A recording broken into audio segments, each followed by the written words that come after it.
gold standard. He knows what he's doing. Woo! And pinky. Oh, funnily enough. Oh. Now they're away.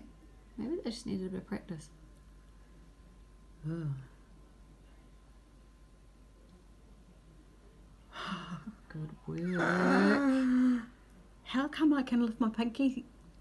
He's got a couple of muscles working on him. Where's ring? See, middle's quite good too. Ring's always, he's just got one.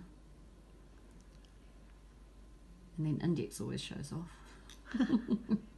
But that's good. So you're just keeping it soft and mindful and landing on the pads of your fingers. And as you get better at it, see how pinky kind of reaches, so it's there's less bend in the knuckle, but it's not fierce. It's just a reaching kind of situation. So as you come up with middle and ring, they're just kind of going and having a nice stretch. There it is. Yeah, oh, ring got it. See if you can get middle on the. I'll go backwards. Yeah, go backwards.